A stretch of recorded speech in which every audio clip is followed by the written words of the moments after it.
আসসালামু আলাইকুম, সবাই কেমন আছেন? আমি আল্লাহর রহমতে খুবই ভালো আছি। তো আজকে আর একটা রেসিপি নিয়ে আসলাম, সেটা হলো বোয়াল মাছের রেসিপি। তো আমি আজকে বোয়াল মাছের রেসিপি রান্না করব। তো আপনারা দেখতে থাকুন আমার বোয়াল মাছের রেসিপিটা, আমি কিভাবে আর কি বোয়াল মাছটা রান্না করি।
তো এই তো দেখে নিলেন আমার বোয়াল মাছের রেসিপি। বোয়াল মাছটা কষানো হয়ে গেছে। তো এর ভিতরে আমি পানি দিয়ে দিয়েছিলাম। আর একটা কথা, সেটা হলো এর ভিতরে কয় পিস পাবদা মাছ দেওয়া হয়েছে।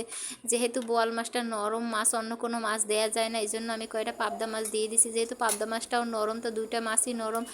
আর বোয়াল মাছটা হলো বিশেষ করে আমি খাই না, আমার অত একটা পছন্দ না, এই জন্য বোয়াল মাছটার ভিতরে আমি আর কি আমার জন্য আলাদা করে পাবদা মাছটা দেওয়া হয়েছে। তো আমার রান্নাটা তো প্রায় শেষ হয়ে গেছে। এই হলো রান্নার শেষ ফাইনাল লুক। তো আপনাদের দেখিয়ে দিলাম। রান্নাটা দেখে মানে কালারটা দেখে তো খুবই ভালো লাগছে, মনে হয়েছে যে খুবই মজা হবে। তো আমার কাছে তো ভালোই লাগছে। তো আপনারা এভাবে রান্না করে খেয়ে দেখতে পারেন। আর আমার ভিডিওটি ভালো লাগলে অবশ্যই লাইক কমেন্ট শেয়ার করবেন। আজ বিদায় নিচ্ছি, আল্লাহ হাফেজ।